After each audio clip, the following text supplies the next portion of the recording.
मनपूर्वक स्वागत. कविता कविता म्हणजे केवळ शब्दाचा खेळ नसतो. ती एक भावना असते, तो एक स्पर्श असतो. कधी हृदयात खूप खोल रुतणार, तर कधी हळूच मनाला गुंजवणार. तर अशा या शब्दांच्या जादुई दुनियेत आज आपण प्रवास करणार आहोत. आजच्या संध्याकाळी या शब्द प्रवासात आपला कॅप्टन आहे तो आपला सगळ्यांचा मित्र तुषार. आता तुषार कर्दिले म्हणजे एक बहुगुणी व्यक्तिमत्व.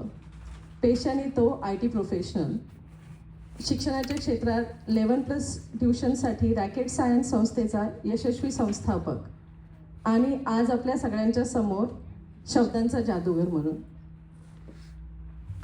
तुमच्यापैकी खूप लोकांनी त्याच्या कवितांचे झरे मैत्रींच्या गप्पा टप्पांमध्ये कधी अनुभवले असणार, पण तो आज पहिल्यांदाच त्याच्या सगळ्या आवडत्या कविता आपल्यासमोर सादर करणार आहेत. तर तुषारच्या लेखणीतून वाहणाऱ्या शब्दांच्या तुषारांचा आनंद घ्यायला तुम्ही सगळे तयार आहात ना?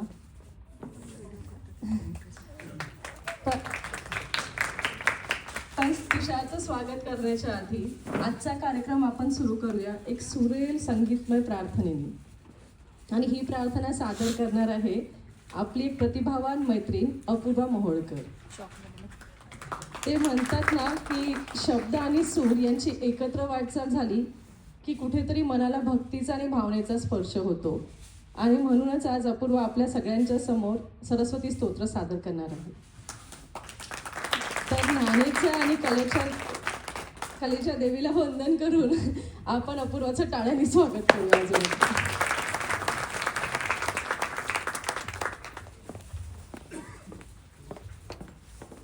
जसं प्रीतीने सांगितलं, आज आपण ज्या काव्यप्रवासासाठी इथे आज जमलो आहोत त्या प्रवासाची सुरुवात आपण करूया एक मंगल वंदनेनी, जी कला, विद्या आणि शांततेचा महिमा आपल्याला सांगून जाते अशा सरस्वती स्तोत्रानी. या कुंदेंदु तुषार हार धवला, या शुभ्रवस्त्रावृता, या वीणावर दंडमंडित करा, या श्वेतपद्मासना, या ब्रह्माच्युत शंकर प्रभृतिभिः देवै सदा वंदिता, सा मां पातु सरस्वती भगवती निशेषजाड्यापहा, निशेषजाड्यापहा. धन्यवाद. KMM तर्फे पुन्हा एकदा तुम्हा सर्वांचं मनापासून स्वागत. तर शब्द ही एक भावना व्यक्त करणारी अगदी विलक्षण ताकद आहे. तर शब्द हे म्हणजे जगाला समजून घेण्याचं माध्यम आणि कधी कधी स्वतःचंच मन उलगडून दाखवण्याचं साधन. आणि या शब्दांना अर्थ देणारी, त्याची गूढता जपणारी आणि या जगाचा अर्थ शोधण्यास सहाय्य करणारी वाट म्हणजेच कविता.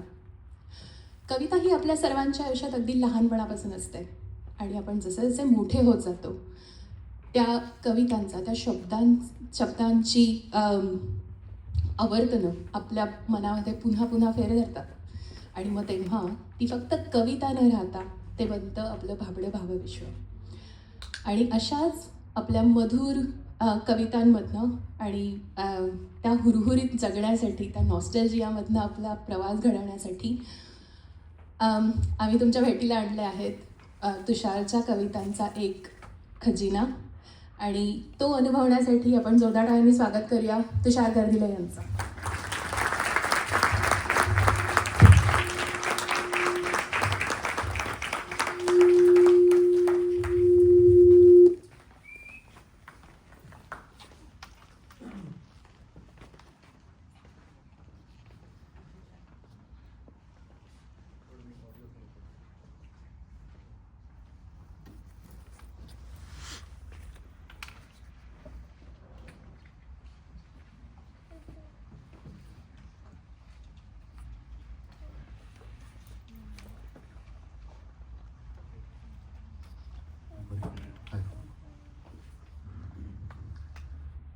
नमस्कार मित्रांनो. मी मागे सगळंच काय ऐकलं नाही, पण आय थिंक कवितांबद्दल बरंच काय बोललं गेलं. तर आपण बहुतेक बऱ्यापैकी नर्वस असाल की आपल्याला नेमकं आज काय ऐकायला मिळणार आहे. तुषार आणि कविता हे समीकरण जनरली बऱ्यापैकी डोक्यात फिट बसत नाही. मला असं अशी भीती वाटते की तुम्ही बरेच लोक क्युरिओसिटी म्हणून आलेले आहात की हा खरंच काही कविता करू शकतो का. तर तुमची क्युरिओसिटी तुमच्या नर्वसनेसपेक्षा माझा नर्वसनेस जास्त आहे. कारण मी हा कवितांचा असा जाहीर कार्यक्रम पहिल्यांदाच करतोय. मित्रांसोबत छोट्या बैठकींमध्ये या कविता बऱ्याच ऐकवल्या गेल्यात, पण फॉर्मली असं ऑडियन्स समोर हे मी पहिल्यांदाच करतोय. तर तुषार, तू खरंच कविता करतो का? खरंच तू कविता करतोस का? हे असे बरेच वेगवेगळ्या प्रकारे हे प्रश्न विचारले जातात. तर मी साधारणपणे कॉलेजला असताना कविता करायला सुरुवात केली. कॉलेजला असताना मला हे समजलं की मी कविता करू शकतो. त्यावेळेस सुरुवात केल्यानंतर हळूहळू जशा कविता सुचत गेल्या तशा कविता लिहित गेल्या. तीच कविता लिहायची म्हणून लिहिली असं नाही कधी, पण एखाद्या भावनेबद्दल, एखाद्या सिच्युएशनबद्दल कविता सुचली कधी, ती लिहिली गेली. मला नेहमी वाटतं की कविता हे आपल्या भावनांना व्यक्त करण्याचं एक छान साधन आहे, आणि शब्द सोपे असले तर ते अजूनच चांगलं वाटतं. तर आपल्या आयुष्यात ज्या भावना असतात, वेगवेगळ्या वेळी आपल्याला वेगवेगळ्या प्रकारच्या भावना असतात, या ज्या भावनांबद्दल कविता लिहिलेल्या आहेत, तर याला KMM ने, किंग्स्टन मित्रांनी खूप छान नाव दिलं, कवितांची तुषारवाट. या भावनांच्या कवितांची तुषारवाट. आणि त्याच्याबद्दल मला वाटतं भरपूर पंच पण झालेले आहेत की ऑफकोर्स कोणी केलेले आहेत ते लक्षात येतंय आता की कवितांची तुषारवाट, कवितांची लावणार आहे तुषारवाट, किंवा चला आपण जाऊन तुषारच्या कवितांची वाट लावूया. त्यापेक्षा एक छान मला ऐकू आला होता काल आमच्या स्कूलच्या ग्रुपवर एक टाकलं की कवितांनी तुषारची जी वाट लावलेली आहे त्या कविता ऐकवणार आहेत. कविता वाट कशा लावतात, तर आपण म्हणतो की भावना व्यक्त करण्यासाठी आपण कविता लिहितो. मग एखादी भावना व्यक्त झालेली कविता ज्यावेळेस आपली बायको वाचते आणि ती आपल्याला ज्यावेळेस हा प्रश्न विचारते की ही कविता कोणासाठी लिहिलेली आहे, त्यावेळेस जी आपली वाट लागते. तर या कविता भावना आपल्याच असल्या पाहिजेत असं नाही. ऍटलिस्ट बरेच लोक जे कविता लिहितात, मी कवी हा शब्द मुद्दाम टाळेल, कारण की मी काय स्वतःला कवी म्हणतो असं काही नाही. मी कविता लिहितो इथपर्यंत ठीक आहे. तर कविता लिहिणारे बरेचसे लोक की भावना या आपल्याच असल्या पाहिजेत असं नाही, आपण दुसऱ्यांच्या भावनावर सुद्धा कविता लिहू शकतो हे ठामपणे सांगतात. त्याच्याशिवाय दुसरा काहीच पर्याय नसतो. कारण मग स्वप्नात दिसते जशी तुला, जशी मला तू, हे ज्यावेळेस आपण म्हणतो त्यावेळेस बायको विचारते की मी तुला कधी स्वप्नात दिसते आणि मी ही अशी दिसते का, हा एक प्रश्न असतो. तर या वेगवेगळ्या भावना या खरंच आपल्या असतीलच असं काही नाही. या आपण दुसऱ्यांच्या भावना असतात किंवा आपल्या काही सामायिक भावना सुद्धा असतात ज्यांच्यावर आपण कविता लिहितो. तर साधारणपणे आपलं जे सजाण आयुष्य असतं, त्या सजाण आयुष्याची सुरुवात जी असते, जे आपल्याला आठवतं आपलं बालपण, ते शाळकरी वयातलं बालपण असतं. आणि ते वय खूप छान असतं. ते वय आपल्याला शक्यतो कधी सोडत नाही, आपल्याला त्या वयाला सोडायचं नसतं. तर त्या वयातल्या आठवणींवरची एक कविता, ही आपल्या शाळेविषयी त्यावेळेसच्या आठवणींबद्दलची कविता. आठवतो आहे रे अजूनी, आठवतो आहे रे अजूनी, काळ जुना तो सगळा सगळा. आठवतो आहे रे अजूनी, काळ जुना तो सगळा सगळा. आठवून दिनते तुझाही का रे, दाटून असाच येतो गळा. आठवते आहे रे अजूनी, आठवते आहे रे अजूनी, नदी काठची आपली शाळा. शाळेतील त्या गमती जमती अन वाटेवरच्या कातर वेळा. आज पुन्हा मज दिसतो आहे, आज पुन्हा मज दिसतो आहे, कवडी देणार राहतो बगळा. कवडी देणार बगळा म्हणजे आपण लहानपणी ते गाणं म्हणायचो ना, बगळ्या बगळ्या कवडी दे. आणि पुढे काय पंढरपूरची नवरी. पंढरपूरची नवरी कोणाला मिळेल ते माहित नाही, पण तो बगळा आज पुन्हा मज दिसतो आहे, कवडी देणारा तो बगळा, आणि बगळ्या संगे अपसुख दिसतो, आभाळाचा रंग निळा. आता ही आठवण आपल्यासाठी खूपच सुखद आहे. आभाळाचा रंग निळा आपल्याला इथे कधी दिसत नाही, पण तुझला देखील आठवते ना, तुझला देखील आठवते ना, चिमणीची ती तांबूस ज्वाळा. आता ही चिमणी आकाशातली चिमणी नाहीये. ही आपण ज्यावेळेस पूर्वी गावात दिवा जायचा त्यावेळेस आपण लाईट जायचा त्यावेळेस आपण रॉकेलचा दिवा लावायचो, ती चिमणी. आणि ज्यावेळेस लाईट गेल्यानंतर आपण ती चिमणी लावायचो, दिवा लावायचो, तर त्यावेळेस दुसरं करायला काही नसायचं. फेसबुक, व्हॉट्सॲप, टीव्ही सुद्धा नसायची कदाचित. तर आपण उगाच काहीतरी ते सावल्यांबरोबर खेळायचो भिंतीवर. तर तुझला देखील आठवते ना, चिमणीची ती तांबूस ज्वाळा, अन सावल्यांशी केलेला तो भिंतीवरती नाजूक जाळा. आता एवढं छान बालपण असताना ते कोणाला सोडावं असं वाटेल.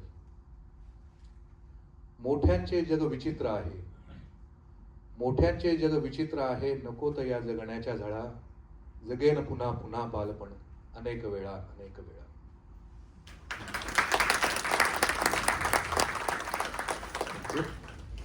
तर हे आपलं शाळकरी बालपण जे असतं, जे आपल्याला आता असं वाटतं की कदाचित आपल्याला तेव्हा वाटत असेल आपण सोडू नये म्हणून, पण आपण जर खरंच आठवलं त्यावेळेस तर आपल्याला घाई झालेली असते की आपण या बालपणातून कधी बाहेर पडतो, हाफ पॅन्टची फुल पॅन्ट कधी होते, राईट. कारण आपल्याला त्यावेळेस वेध लागलेलं असतं हे आयुष्यातल्या पुढच्या टप्प्याचं, किशोर वयाचं, तारुण्याचं. आणि अशा वेळेस आपल्याला वाटतं की आपल्याला कोणाची तरी साथ सोबत असावी. ते उगीच वाटत असतं, त्याच्यात ते खरंच कशासाठी हवी असते माहीत नसतं, पण उगीच वाटत असतं की आपल्या आयुष्यात असं कोणीतरी असावं सोबतीला. आणि मग असे काहीतरी विचार येतात, आयुष्याच्या या वळणावर असे कोणीतरी भेटावे, आयुष्याच्या या वळणावर असे कोणीतरी भेटावे, विश्वासाने ज्या खांद्यावर मस्तक आपसुक टेकावे. हातात तयाच्या हात देऊनी, हातात तयाच्या हात देऊनी, डोळे मिटूनी चालावे, गोड शिरशिरी अंगातून जावी, असे काहीतरी बोलावे. ओठातून अन शब्द न निघता, ओठातून अन शब्द न निघता, मन माझे त्याने जाणावे. ऍक्च्युली आपल्या प्रेमाची फेज ही खूप त्या वयापासून मॅच्युरिटी पर्यंत, मॅच्युअर होईपर्यंत खूप वेगवेगळ्या फेजेस येतात प्रेमाच्या. पण त्याच्यामध्ये ही एक फेज काही घटकांची इतर घटकांकडून नेहमी असते, ही ओठातून अन शब्द न निघता मन माझे त्याने जाणावे. कसे जाणावे कळत नाही, पण हे मात्र असतं की ओठातून अन शब्द न निघता मन माझे त्याने जाणावे, माझ्यासाठी तारांगणही त्याने भूवरी आणावे. त्याच्या खेरीज सुने सुने हे जीवन गाणे वाटावे, त्याच्या खेरीज सुने सुने हे जीवन गाणे वाटावे, नकळत मग बेसावध क्षणास तन्मन त्याला अर्पावे, नकळत मग बेसावध क्षणास तन्मन त्याला अर्पावे. आता या बेसावध क्षणांबद्दल आपण नंतर बोलूयात कधीतरी. पण असं मग आयुष्यात आपल्याला कोणीतरी भेटतं, असं भेटतं की आपल्याला आपण जणू त्याचीच किंवा तिचीच वाट पाहत होतो. तिच्याशिवाय हे आयुष्य अपूर्ण होतं, त्याच्याशिवाय मला आयुष्यात दुसरं काहीच नव्हतं. तो आला आणि आयुष्य सफल झालं. आणि अशा वेळेस आपल्याला काय वाटतं नेमकं, आपल्याला असं कोणीतरी आपल्या आयुष्यात येतं त्यावेळेस आपण कधीच आता ते शब्दात सांगूही शकतो की आपल्याला त्यावेळेस काय वाटतं ते. पण त्यावेळेस आपली जी मनाची अवस्था असते, जी अवस्था होते असं कोणीतरी भेटल्यानंतर, ती अवस्था आपली कशी होईल याची आपल्याला पूर्वकल्पना नसते. ते जे आपल्याला एक ओव्हरवेल्मिंग फिलिंग येतं ते त्याच्यासाठी आपण तयार नसतो. ते आपल्यासाठी खूपच ओव्हरपॉवरिंग असतं. त्यावेळेस मनाला काय वाटतं, मन बिरबिर बिरबिर बिरबिर होतं, बरोबर. मन बिरबिर बिरबिर झाले ग, मन बिरबिर बिरबिर झाले ग, स्वप्नात कोणीतरी आले ग, मन बिरबिर बिरबिर झाले ग, स्वप्नात कोणीतरी आले ग, चोरून माझ्या हृदयाला अन लावून हुरहुर गेले ग. सख्याही मजला पुसती साऱ्या, पुसती म्हणजे विचारती, सख्याही मजला पुसती साऱ्या, चित्त हरवले माझे कुठे, सख्याही मजला पुसती साऱ्या, चित्त हरवले माझे कुठे, डोळ्यात कशी ही चंचलता, अधरांना का अन कंप सुटे. अधरांना म्हणजे ओठांना. सख्या ही मजला पुसती साऱ्या, चित्त हरवले माझे कुठे. डोळ्यात कशी ही चंचलता, अधरांना का अन कंप सुटे. सांगू कशी त्या वेड्यांना, सांगू कशी त्या वेड्यांना, हृदयी त्याने घर केले ग. मन बिरबिर बिरबिर झाले ग, स्वप्नात कोणीतरी आले ग. मलाच माझे आज कळेना, कसे आवरू खुळ्या मनाला. मलाच माझे आज कळेना, कसे आवरू खुळ्या मनाला. पुन्हा पुन्हा हे अधीर होते, गुपित मनीचे सांगू कोणाला. आपल्याला असं खूप वाटतं ना, ज्यावेळेस आपण पहिल्यांदा प्रेमात पडतो, आपल्याला कदाचित असं वाटतं की ते कोणाला कळू नये, पण आपल्याला हेही वाटतं की जर समजा कोणाला कळलं नाही तर त्या प्रेमाचा काय अर्थ आहे. आपण कोणाला तरी सांगितलं पाहिजे, पण आपल्याला समजत नाही की हे कसं सांगावं आणि कोणाला सांगावं. मलाच माझे आज कळेना, कसे आवरू खुळ्या मनाला.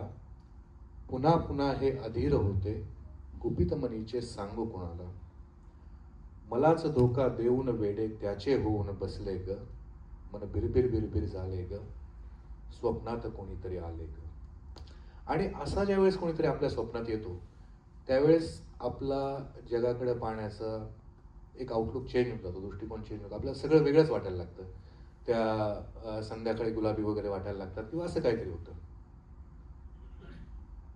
प्रतिमा त्याची समोर येता, प्रतिमा त्याची समोर येता, नकळत मी ओठात हसे.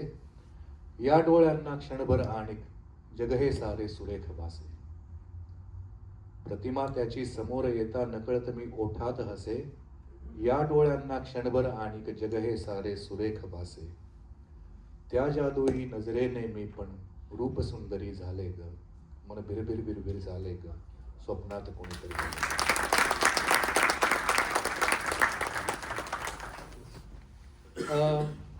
असं कोणीतरी आपल्या आयुष्यात येतं, आपण भेटतो, आपल्याला त्यांच्याविषयी असं खूप छान काहीतरी वाटतं. आपण छान छान ठिकाणी भेटत राहतो, पर्वतीच्या टेकडीवर म्हणा, बँडस्टँडवर म्हणा, आय डोंट नो एक्झॅक्टली, पण आपण रिचमंड पार्क किंवा रिचमंड ब्रिज असे काहीतरी सेफ ठिकाणं घेऊ. पण अशा ठिकाणी भेटत राहिल्यानंतर सुद्धा एक गोष्ट होत नाही त्यामध्ये, ते म्हणजे प्रेम व्यक्त करणं, प्रेमाची कबुली देणं. हे काय आपल्याकडनं होत नाही. कितीही वाटत असेल, आपण कितीदाही भेटलो, पाणीपुरी खाल्ली आणि काय काय असेल ते, पण ते दोघांनाही माहिती असतं की प्रेम आहे, पण ते व्यक्त होत नाही. आणि हे व्यक्त करणं त्यावेळेस खरं तर तितकं सोपं नसतं. त्याचं मुळात कारण असतं की ती जर नाही म्हटली तर काय, मग ही जी मैत्री आहे, तिची जी सोबत आहे, ती सुद्धा निघून जाईल.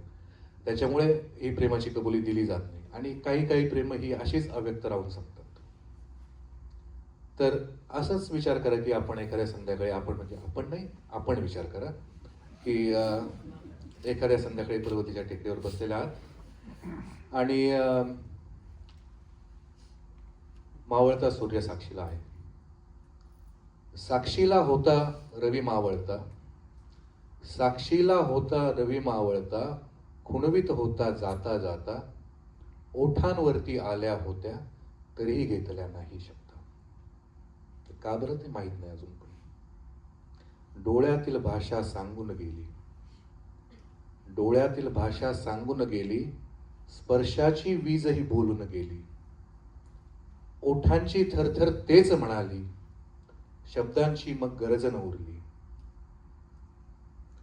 डोळ्यातील भाषा सांगून गेली, स्पर्शाची वीजही तेच म्हणाली. ओठांची थरथर बोलून गेली, शब्दांची मग गरज न उरली. हातात तिचा अन हातही होता, तरीही घेतल्या नाही शब्दा. ओठांवरती आल्या होत्या तरीही घेतल्या नाही शब्दा. काळ जणू मग थांबून गेला. अशा वेळेस होतं ना की यू डोंट हॅव, तुम्हाला काळाचं भान राहत नाही. काळ जणू मग थांबून गेला, आसमंतही स्तब्ध झाला. काळ जणू मग थांबून गेला, आसमंतही स्तब्ध झाला. तिचा चेहरा थोडा झुकला, हृदयाच्या माझा ठोका झुकला. श्वासही अनस्पर्शला निसटता, श्वासही अनस्पर्शला निसटता, तरीही घेतल्या नाही शब्दा. ओठांवरती आल्या होत्या तरीही घेतल्या नाही शब्द. पण हे का एवढं सगळं it is going for you तरीही आपण का घेत नाही? कारण तेच की आपल्याला तिला दुरावायचं नसतं, व्यक्त करून आहे ती मैत्री तोडायची नसते. उरलेली संध्या अशीच सरावी, उरलेली संध्या अशीच सरावी, रोज रोज अन परतून यावी. उरलेली संध्या अशीच सरावी, रोज रोज अन परतून यावी. तुझी प्रीत ही अशीच उरावी, जन्मासाठी आणि पुरावी. नात्याला कसले नाव न देता, म्हणून घेतल्या नाही शब्दा. ओठांवरती आल्या होत्या तरीही घेतल्या नाही शब्दा.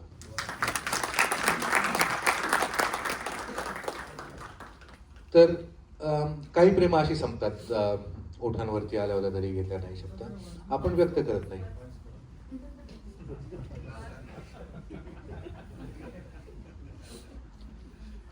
ओके, तुम्ही तुमचा पुढच्या वेळेस वन्स मोरला पोस्ट कोड विचारण्यात येईल. कारण हे जर पुण्याचे असतील तर वन्स मोरचा शुद्ध अर्थ असा होतो की ही जमली नाही, ही परत करा. तर हा ते सेफ आहेत तिकडे. काळ जणू मग थांबून गेला, काळ जणू मग थांबून गेला. आसमंत ही स्तब्ध झाला, तिचा चेहरा थोडा झुकला, हृदयाच्या माझा ठोका चुकला. श्वासही अनस्पर्शला निसटता, श्वासही अनस्पर्शला निसटता, तरीही घेतल्या नाही शब्दा. ओठांवरती आल्या होत्या तरीही घेतल्या नाही शब्दा. उरलेली संध्या अशीच सरावी, उरलेली संध्या अशीच सरावी, रोज रोज अन परतून यावी. तुझी प्रीत ही अशीच उरावी, जन्मासाठी आणि पुरावी. नात्याला कसले नाव न देता, म्हणून घेतल्या नाही शब्दा. ओठांवरती आल्या होत्या तरीही घेतल्या नाही शब्दा.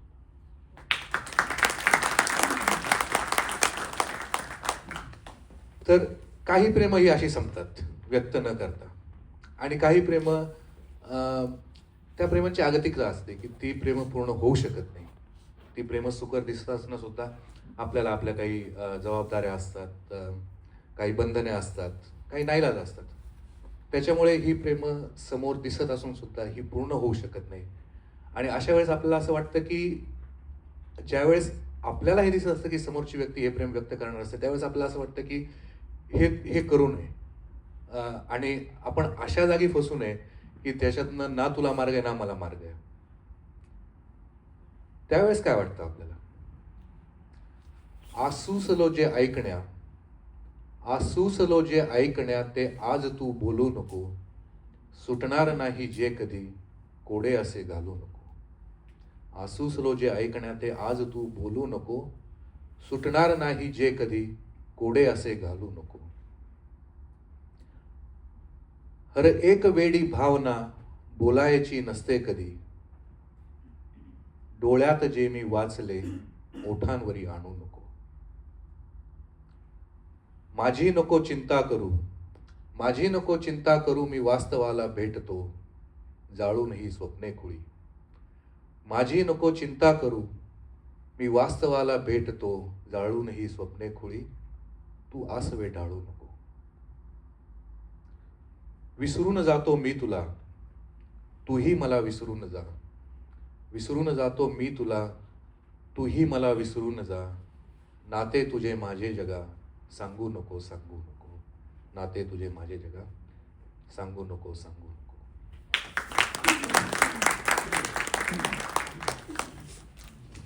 तुम्ही थोडा आतमध्ये या.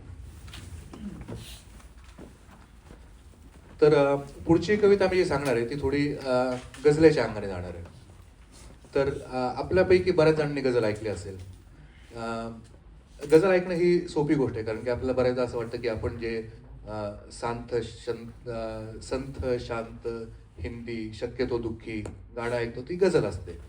पण गझलेची एक बाराखडी असते. गझलेला काही नियम असतात. त्या नियमांबद्दल आपण नंतर बोलू की गझल नेमकी काय असते ती.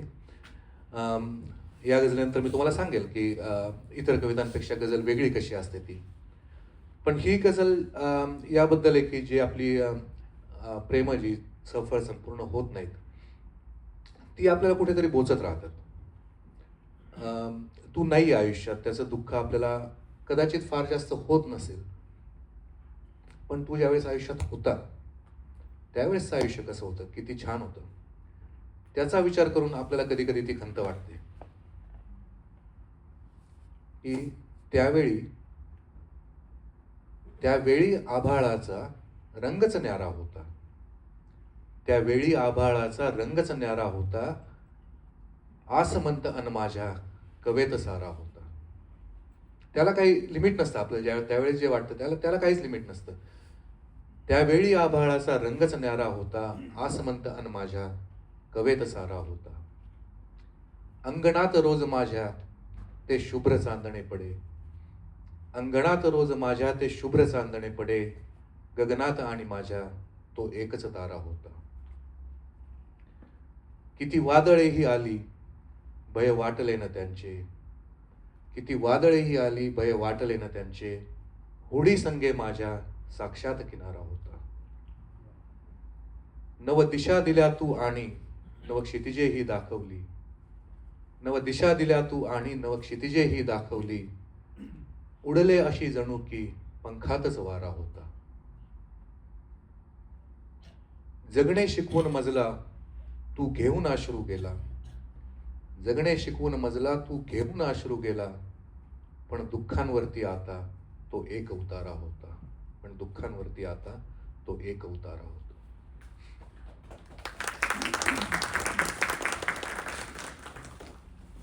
तर मी तुम्हाला म्हटलं की ही कविता गझलेच्या अंगाने जाणार आहे. गझल कविता म्हणतो मी ह्याला. तर गझलेची जी बाराखडी असते, गझल ही साधारणपणे आपण गझल शेर हे शब्द ऐकलेले असतात. शेर हा एक 2 ओळींची कविता असते.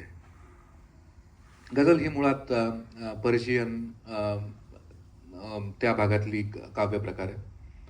गझल, रुबाया, आपण उमर खयामच्या रुबाया वाचल्या असतील किंवा त्यांच्याबद्दल ऐकलं असेल. रुबाया 4 ओळीच्या असतात, गझल शेर 2 ओळीचे असतात. तर 2 ओळीचा शेर ही एक छोटी कविता असते आणि पूर्ण गझलेमध्ये असे साधारणपणे 5 शेर असतात. तर शेर हे शेवटी रायमिंग असतात, की प्रत्येक जे कपलेट असतं ते रायमिंग असतं. जसं की आपण मागच्या कवितेत पाहिलं, न्यारा होता, सारा होता. तर हे रायमिंग असतं. त्याच्यातला होता हा जो शब्द आहे त्याला आपण म्हणतो रदीफ. हा रदीफ प्रत्येक कडव्याच्या शेवटी आला पाहिजे. जसं एकच तारा होता, प्रत्येक कडवं त्या होता या रदीफने संपतं. आणि रदीफाच्या आधी जो शब्द असतो त्याला आपण काफिया म्हणतो. तर काफिया हा एक स्वर असतो किंवा एक स्वरसमूह असतो. तो होता या शब्दाच्या आधी रंगच न्यारा होता किंवा कवेत सारा होता. तो जो आरा हा जो शब्दसमूह आणि तो स्वर येतो तो प्रत्येक शेराच्या शेवटी तो आला पाहिजे, उतारा होता. तर काफिया हा रदीफाच्या आधी येतो, रदीफ रिपीट होतो प्रत्येक कडव्याच्या शेवटी. पहिलं जे कडवं असतं त्याच्यामध्ये रदीफ आणि काफिया 2दा येतात. जसं त्यावेळी आभाळाचा रंगच न्यारा होता, असं म्हणताना माझ्या कवेत सारा होता. तर प्रत्येक 2 ओळीच्या शेवटी काफिया आणि रदीफ येतो. पुढची जी कडवी असतात त्याच्यात फक्त 2ऱ्या ओळीच्या शेवटी काफिया आणि रदीफ येतो. तर गझल ही साधारणपणे या प्रकारची असतात. त्यामध्ये गझल ज्यावेळेस मराठीत आल्या त्यावेळेस त्याला मात्रावृत्त, अक्षरगण वृत्त याच्यावर बंधनं लागलेत. आता हे वृत्त काय असतात ते आपल्याला कदाचित आठवत असतील, पण मी शक्यतो गझल लिहिताना एवढी रिस्ट्रिक्टिव्ह न ठेवता काफिया आणि रदीफ हे फॉलो झाले पाहिजे. गझलेचं मीटर पूर्णपणे शेवटपर्यंत झालं पाहिजे. गझलेत अजून एक इम्पॉर्टंट गोष्ट म्हणजे की प्रत्येक जो शेर असतो, कपलेट असते, ती विदिन इट सेल्फ एक कविता असली पाहिजे. तुम्ही जर शेर बाहेर काढला आणि तो स्वतः तितकाच ऐकला तर ती एक संपूर्ण कविता असली पाहिजे. आणि पूर्ण गझलेचे जे 5 शेर असतात किंवा 5 पेक्षा जास्त असतात बरेचदा, ते शेर एकमेकांशी कुठल्या तरी एका थीमने गुंफले गेले पाहिजे, की ती पूर्ण एक कविताही असली पाहिजे. गझलेचा पहिला शेर जो असतो ज्याच्यामध्ये रदीफ रिपीट होतो त्याला मतला म्हणतात. आता मतला हा शब्द आपण बऱ्याच जणांनी ऐकलेला आहे. आपण ज्याला मराठीत मथळा म्हणतो, बातमीचा मथळा, जी हेडिंग असतं, तो गझलेचा मथळा असतो. आणि शेवटचा जो शेर असतो त्याला मक्ता म्हणतो. आता मक्ता हा शब्दसुद्धा आपण मराठीत वापरतो, की आपण कोणाचा मक्ता घेतलेला नाही. आपण कोणाची मक्ता म्हणजे आपण कोणाची मालकी घेतलेली नाही आहे, ही कोणाची जबाबदारी आपली नाही आहे. ती जी मालकी असते तर शेवटचा शेर ही गझलेचा मक्ता असतो, ज्यावेळेस ज्याला शायर म्हणतात, शायराने त्या गझलेचा मक्ता घेतलेला असतो. पूर्वीच्या काळी ज्यावेळेस गझल लिहिल्या जायच्या, ते लिहिल्या नव्हत्या जात, त्या ऐकवल्या जायच्या. लोक गझल वाचायचे नाही, ते ऐकायचे. मुशाऱ्यांमधनं गझल ऐकवल्या जायच्या आणि गझल ही ऐकलेली दुसऱ्या कोणीतरी ऐकवली, ती ही गझल कोणाची आहे सांगण्यासाठी तो गझलेचा मक्ता असायचा. गालिब तूने तो पी नाही, किंवा इश्क ने निकम्मा कर दिया गालिब वरना हम भी आदमी काम के थे. हे सगळे मक्त्यामध्ये गालिबने त्याची नावं लिहिलेली असतात. तो त्याच्यावरून हा मक्ता शब्द आलेला. शेवटच्या कडव्यात शक्यतो शायर आपलं नाव टाकतात, त्याला मक्ता म्हणतात. तर हे पुढची कविता सुद्धा एक गझल आहे, त्याच्यामध्ये बघू आपल्याला मक्ता, रदीफ, शेर काही दिसतात का. मक्ता अगेन सगळेजण मक्ता आजकाल लिहितातच असं काही नाही. मक्ता लिहिणं ही तसं पाहिलं तर खूप अवघड कला आहे, अनलेस की तो शब्द उगीच टाकला म्हणून तो नसता तरी. आणि मला कवितेत असं एक वाटतं की एखादा शब्द जर कवितेत नसेल, असं चालत असेल, तर मग शब्द तो इथं असायची काय गरज आहे. तर मक्ता आपण उगीच टाकला की आपलं नाव व्हावं म्हणून, त्यापेक्षा न टाकलेलं बरं. तर एनिवे आपण परत वाटेवर येऊ, थोडं डायव्हर्जन झालं. तर हे जे प्रेमभंगाचं दुःख आहे, किंवा प्रेम संपूर्ण न झाल्याचं दुःख आधीचं जे होतं, तू होता तेव्हा, पण ज्यावेळेस हे प्रेमभंग होतं, हार्टब्रेक होतो, त्यावेळेसचं दुःख कधी कधी खूप असह्य होतं. आणि या असह्य दुःखांमध्ये कधी आपण रडून उशाच्या उशा ओल्या केलेल्या असतात, किंवा विस्कीच्या ग्लासने आपले घसे ओले केलेले असतात, जशी आपली आवड गरज असेल त्या प्रकारे. या विरहामध्ये आपण त्याची वाट पाहत असतो, तो येत नाही. वर्षाच्या वर्ष वाट पाहतो आपण, शेवटी पण तो काही येत नाही. त्यावेळेस आपली अवस्था कशी होते. ऋतू येत होते, ऋतू येत होते, ऋतू जात होते, कसे हे दुरावे नशिबात होते. ऋतू येत होते, ऋतू जात होते, कसे हे दुरावे नशिबात होते.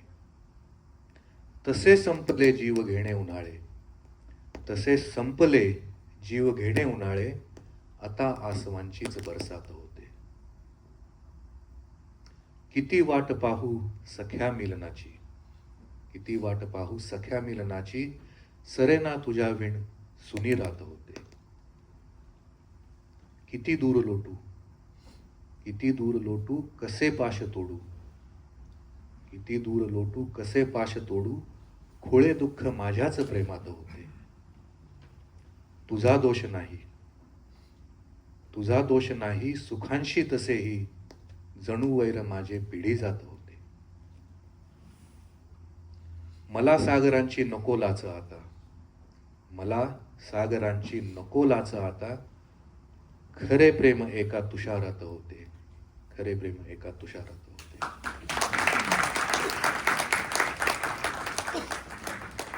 तर याच्यामध्ये तुमच्या मक्ता लक्षात आला असेल. आणि धन्यवाद माझ्या आई वडिलांची की त्यांनी असं नाव ठेवलं की जे मी गझल लिहिली तर मक्तात वेगवेगळ्या ठिकाणी वापरू शकतो. तर अशा वेळेस ती तिकडे अश्रूंची बरसात करत असते आणि आपण कधी कधी मग दैवाच्या नावाने खडे फोडत असतो की खरंच मला प्रेम हे असं संपवायचं नव्हतं, पण माझाही नाईलाज होता.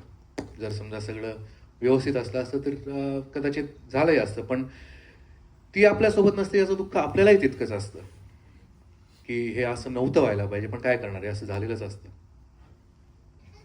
तर असं व्हायला नको होतं, असं व्हायला नको होतं, तिनं जायला नको होतं, मी चिडलो तरी सुद्धा तिनं रुसायला नको होतं. आता ही कविता ही ती कविता आहे जी मला ज्यावेळेस समजलं होतं की मी कविता लिहू शकतो. कॉलेजमध्ये असताना ही पहिली कविता लिहिली, कॉलेजच्या दुसऱ्या किंवा तिसऱ्या वर्षाला असेल. आणि आमच्या कॉलेजमध्ये ते कॉलेजचं मॅगझिन असायचं, तर त्यात आम्ही कॅन्टीनमध्ये कॉफी टेबलवर बसलो असताना कोणीतरी शेजारनं कमेंट केली का काय देता का तुम्ही एखादी कविता वगैरे, किंवा तुम्ही काय देणार कविता, अशी काहीतरी कमेंट असेल ती. तर त्यावेळेस सहज असं इरेला पेटून की चला ठीक आहे आपण एखादी कविता लिहू, असा विचार करून लिहिली. आणि मला त्या क्षणाचा खरंच आतापर्यंत I am thankful to that person ज्याने कोणी हे म्हटलं असेल की त्याच्यामुळे तरी मला कळलं की मी कविता लिहू शकतो. हे तर असं व्हायला नको होतं, तिनं जायला नको होतं, मी चिडलो तरी सुद्धा तिनं रुसायला नको होतं. तिनं केवळ माझ्याकडं थोडं सुख मागितलं, तिनं केवळ माझ्याकडं थोडं सुख मागितलं, अश्रूंशिवाय मात्र मी तिच्या पदरी काय दिलं. माझी जरी नव्हती इच्छा, असंच तरी झालं होतं, असं व्हायला नको होतं, तिनं जायला नको होतं. वाटेवर या प्रेमाच्या तिने खरी साथ दिली, वाटेवर या प्रेमाच्या तिने खरी साथ दिली, पटावर पण आयुष्याच्या परिस्थितीने मात दिली. माझं तरी परिस्थितीशी थोडं जुळायला हवं होतं, असं व्हायला नको होतं, तिनं जायला नको होतं. येईल ती परत अशी मनाला या आस आहे. त्यावेळेस ती येईल ती परत ही मनाला आस असायची. आजकाल येईल ती परत असलं की मनाला धसका असतो. बायको गेलेली आहे शॉपिंगला बाहेर, आपण जरा दुपारी आरामात पडू, पण तो धसका असतो की येईल ती परत अशी. तर त्यावेळेसची परिस्थिती वेगळी असायची. येईल ती परत अशी मनाला या आस आहे, प्रेमावर नसला तरी तिच्यावर विश्वास आहे. तिचं नाजूक मन असं मी दुखवायला नको होतं, असं व्हायला नको होतं, तिनं जायला नको होतं.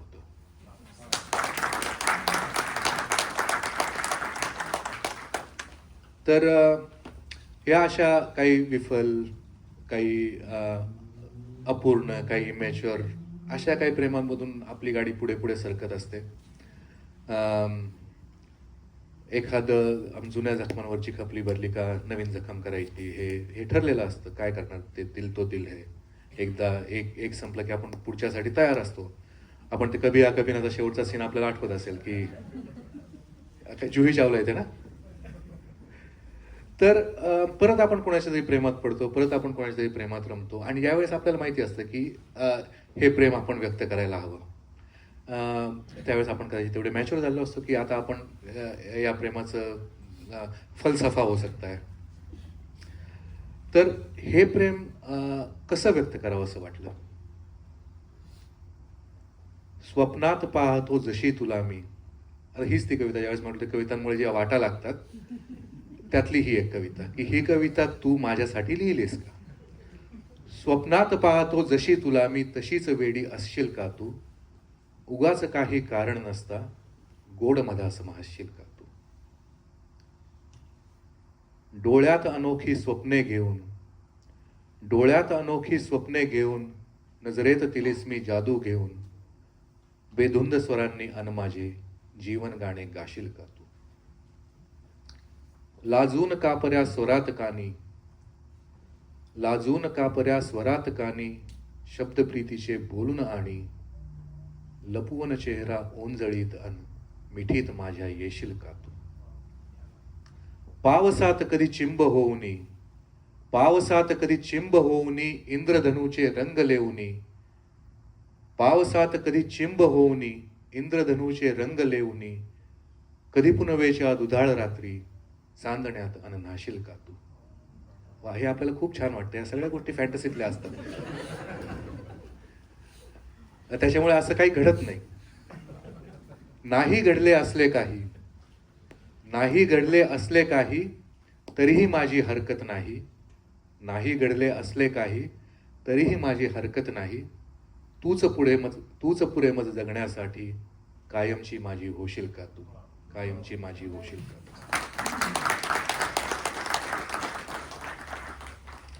तर असं हे अव्यक्त प्रेम व्यक्त होतं. अव्यक्त प्रेम व्यक्त होतं, ते सफळही होतं. आता प्रेम ज्यावेळेस सफळ होतं त्यावेळेस त्या प्रेमाच्या झाडाला कुठलं फळ लागतंय आपण सांगायला नको. तर या प्रेमाची ज्यावेळेस अशी गोड पूर्ती होते त्यावेळेस जो मनाला आपल्या मोहर फुटतो, त्या मोहराबद्दल काय सांगावे. तो जो क्षण असतो, त्या क्षणा समजला केवळ, त्या क्षणा समजला केवळ, इतकेच समजले होते. त्या क्षणा समजला केवळ, इतकेच समजले होते. त्या क्षणात एका माझे भान हरपले होते. त्या क्षणा समजला केवळ, इतकेच समजले होते. त्या क्षणात एका माझे भान हरपले होते. बघताच तुला बावरते, बघताच तुला बावरते, हलकेच पदर सावरते. बघताच तुला बावरते, हलकेच पदर सावरते. आरक्त गाल का होती, हे गुढ उकलले होते. तो स्पर्श तुझा जादुई, तो स्पर्श तुझा जादुई, अन कटाक्ष होता जहरी. तो स्पर्श तुझा जादुई अन कटाक्ष होता जहरी. मला न कळले केव्हा मी मिठीत शिरले होते. आकंठ सुखात बुडाले, आकंठ सुखात बुडाले, जन्माचे सार्थक झाले. या अधरांवरती जेव्हा तू ओठ टेकले होते, या अधरांवरती जेव्हा तू ओठ टेकले होते.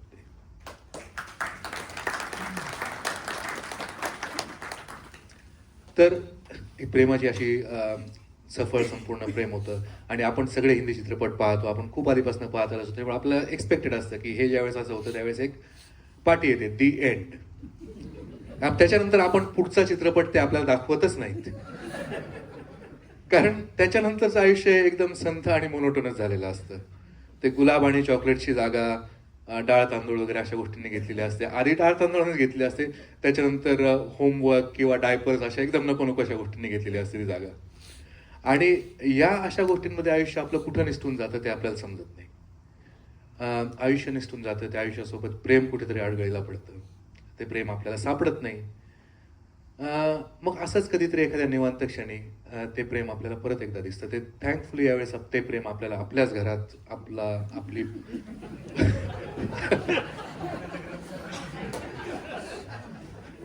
असं म्हणावं लागतं. तर आपल्याच घरात आपली पत्नी किंवा आपला पती म्हणून ते प्रेम असतं. आणि ज्यावेळेस आता मुली युनिव्हर्सिटीला गेलेल्या आहेत, आपण घरी आहोत, हे प्रेम आपण आता आरामात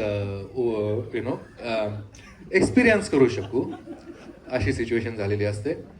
आणि ज्यावेळेस असं निवांत संध्याकाळी आपण आपल्या साथीदाराचा हात प्रेमाने हातात घेतो, त्यावेळेस तो क्षण असा परत हातातून निसटून जाऊ नये असं वाटतं. हा जो क्षण आहे की हा क्षण असा आपण घट्ट धरून उरलेलं आयुष्य आपण जगावं असं आपल्याला त्यावेळेस वाटतं. तर हव्याशा या क्षणास असेच घट्ट धरून जगावे. हव्याशा या क्षणास असेच घट्ट धरून जगावे. आज एकदा पुन्हा नव्याने प्रेम जुने ते करून बघावे. श्वासात हा सुगंध मंद असाच खोल भरून राहावा. श्वासात हा सुगंध मंद असाच खोल भरून राहावा. एक एक क्षण आयुष्याचा एक एक आयुष्य व्हावा. मने आपली बोलत असता तू आणि मी मुखे राहावे. पुन्हा एकदा आज नव्याने प्रेम जुने ते करून बघावे. तोच लाडका हट्ट आणि मी तुझ्याकडे रे पुन्हा करावा. तसेच लटके रागावून गोड अबोला पुन्हा धरावा. तोच लाडका हट्ट आणि मी तुझ्याकडे रे पुन्हा करावा. तसेच लटके रागावून गोड अबोला पुन्हा धरावा. डोळ्यामधले पाणी अलगद मग ओठांनी तू टिपावे. पुन्हा एकदा आज नव्याने प्रेम जुने ते करून बघावे. पुन्हा एकदा आज नव्याने प्रेम जुने ते करून बघावे.